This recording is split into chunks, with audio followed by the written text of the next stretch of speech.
Um ponto muito interessante sobre o qual as pessoas não estão acostumadas a pensar a respeito é a respeito do seguinte: o Lula está agora no terceiro mandato dele. Ele já teve duas experiências anteriores como presidente do Brasil. As coisas nesses dois mandatos dele, que na verdade vieram antes de 6 anos de governo Dilma, ou seja, não é coisa de ontem, né? Tem um tempo já que aconteceu isso. As coisas eram diferentes naquela época do que são hoje. E imagina só, talvez o Lula pensasse que ele fosse chegar hoje como presidente e ele teria as mesmas ferramentas, a mesma funcionalidade e conseguiria realizar os seus projetos como conseguiu no passado. Inclusive, vale citar como esses projetos foram executados no passado. Os governos Lula foram marcados por muitos escândalos, como Petrolão, como Mensalão, né? E hoje em dia, o que antes era aceitável para um congressista, que na época do Mensalão era um salário mensal, para ele votar a favor do governo, hoje em dia é esmola. Os deputados querem mais e mais, porque eles ganharam protagonismo, né? Inclusive, eles impeacharam uma ex-presidente, no caso, a Dilma. E o presidente Lula ele tem encontrado dificuldade em alcançar a governabilidade no seu governo Lula 3. Por conta disso, foi anunciado a reforma ministerial, que fica parecendo ser assim uma reengenharia ministerial que vai potencializar as capacidades do executivo, que na verdade não é nada disso. Na verdade é um nome muito bonito para algo muito feio, que é compra de voto. Lula recentemente fez 2 alterações em 2 ministérios. Ele tirou Márcio França do Ministério de Portos e Aeroportos e tirou Ana Moser do Ministério dos Esportes. Ana Moser é técnica, é uma ministra técnica, que inclusive foi medalhista olímpica pelo Brasil, entendia de esporte, viveu de esporte, e agora passa sua cadeira a André Fufuca, um médico de 34 anos, que é líder do Centrão no Congresso. Não do Centrão como um todo, líder do seu partido no Congresso, mas ali do bloco do Centrão. E o Márcio França, aliado de primeira hora do Lula, né? Fez campanha pelo Lula, é um político importante em São Paulo, tem uma notoriedade, né? E ele é tirado da sua pasta de portos e aeroportos para a entrada de mais um representante do Centrão. O que o Lula faz nesse movimento? Ele mostra claramente que ele está disposto, né, a dar um papel menor para um aliado, né, como Márcio França, né, para o qual foi criado um ministério, ou seja, gente, Lula criou o Ministério das Pequenas e Médias Empresas, para o Márcio França continuar sendo ministro, ou seja, para continuar agradando o seu partido, né, que é base aliada. E assim, despesa com o novo ministério, né, não, incremento com eficiência, isso não importa. O que importa é continuar comprando voto, né? E Ana Moser abandonou completamente a qualidade do Ministério dos Esportes para colocar qualquer um, porque André Fufuca, um médico do Centrão, fazer o que no Ministério dos Esportes? Tenho certeza que em prol do esporte que não é, né? Nada. E essa situação, ela revela pra gente como é que funciona a política brasileira, o status quo da política brasileira. Basicamente é tudo vendido, tudo negociado em torno do poder, certo? Os partidos querem poder, os grandes caciques políticos querem poder e os políticos são vaidosos, eles querem ter seu nome na mídia, eles querem aparecer na televisão, querem ganhar muita grana, né? E a população brasileira, a nação brasileira, o nosso desenvolvimento, ele não está, né, nessa lista de prioridades da nossa casta política. O Lula, na sua declaração sobre a reforma ministerial, ele fala que um técnico, às vezes ele entra ali com o time, mas ele tem que fazer substituições ao longo do jogo. Cara, o técnico, ele faz isso buscando eficiência em campo, buscando resultado. Não dá para comparar o que um técnico, um time de, enfim, qualquer esporte coletivo faz com o que está sendo feito no governo brasileiro, que não tem nada a ver com resultado e eficiência. Tem a ver, na verdade, com poder, com governabilidade.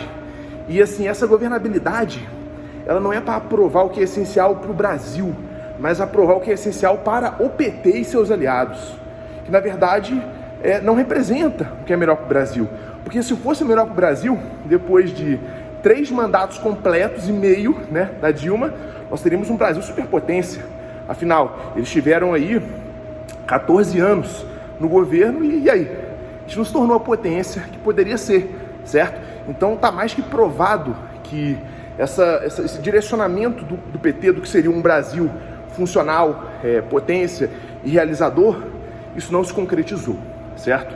E aí eu quero gerar uma reflexão em você que está assistindo meu vídeo. Vamos lá. O que você esperava dessa situação? Do presidente em relação à reforma ministerial? O aumento de um novo ministério ou a busca por algo melhor para nossa nação? Na minha opinião, galera, a postura do Lula não deveria nunca ter sido tentar justificar o injustificável, porque isso é uma total ingerência, essa reforma ministerial. Na minha opinião, o que deveria ter sido feito é ele, representante máximo do povo brasileiro, muito maior do que qualquer congressista, certo? Desafiar o status quo do que está acontecendo. Peraí, galera. Por que os nossos congressistas têm que votar sempre baseado em compra? Isso deveria estar sendo trazido para a população. Olha, pessoal, estou querendo aprovar isso daqui. Eu tenho estudos que provam que essas reformas são importantes, que elas vão funcionar e o Congresso está brecando. Vamos fazer um plebiscito, vamos entender se o povo brasileiro é a favor desse tipo de barganha, né, fisiológica dos partidos brasileiros com o executivo. Trazer o povo para o debate, porque essa postura do Congresso de ficar negociando cargos, grana, ministério, espaço no governo a troco de votos não está certo. Não deveria haver essa negociação. O que deveria haver é os congressistas, representantes do povo, né, dos seus estados, das suas regiões, votarem a favor do que é interessante para o povo, certo? Gente, não é complicado, né?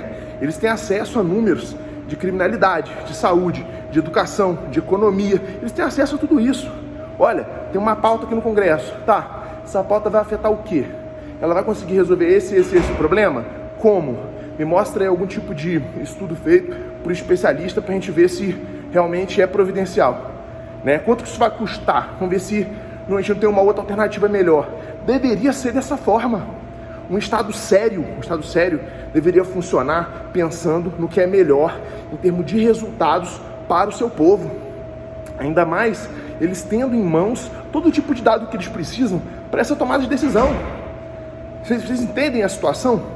E ao invés de ter um presidente que busca elucidar a população sobre o que está acontecendo de errado, que cada vez mais torna o Brasil um Estado mais caro de ser mantido e menos eficiente, ele quer justificar para a população. Olha, eu vou negociar aqui com essa rapaziada para ter governabilidade. Só que ele não negociou só agora, ele negocia a cada votação no Congresso, com o nosso dinheiro, sabe, pagando mais e mais emendas, gerando mais e mais ministérios.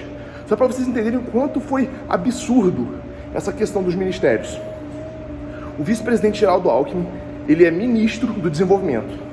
O Lula teve a cara de pau de criar seu 38º ministério, ou seja, o Bolsonaro tinha 27, ele tem 38, tem só 11 ministérios a mais. Esse ministério é das pequenas e médias empresas. Por que a gente tem 2 ministérios, um do desenvolvimento e um das pequenas e médias empresas? Sendo que isso aqui, claramente, deveria fazer parte disso aqui. É tudo desenvolvimento. Só para gerar mais postos, né? Mais cabide de emprego, né? Para a galera do Centrão, para negociar mais. Mas, cara, o que é providencial para o nosso país não é debatido em momento nenhum. Vocês têm visto, em algum momento, algum debate em relação, olha, vamos pegar e vamos melhorar a merenda na escola, porque a criança pobre, quando ela vai para a escola, ela tem que ter 3 refeições, para aliviar a pressão em cima da compra de alimentação dos pais, né? Vamos debater aqui a escola ser integral, para a mãe e o pai poder trabalhar e erguer financeiramente a família, enquanto o filho está tendo educação de qualidade na escola. Vamos debater a qualidade do ensino do inglês no Brasil, que é uma merda. Isso nos torna competidores internacionais mais fracos, porque as nossas empresas, a maior parte delas não tem falantes da língua inglesa para negociar exportação. Vamos debater criminalidade. Temos casos graves de criminalidade em alguns estados. Como que a gente vai sanar esses problemas mais graves? Nada disso. O que está sendo debatido é basicamente compra. Estamos caminhando para o final do ano e isso não mudou até agora. Gente, muito obrigado e até o próximo vídeo.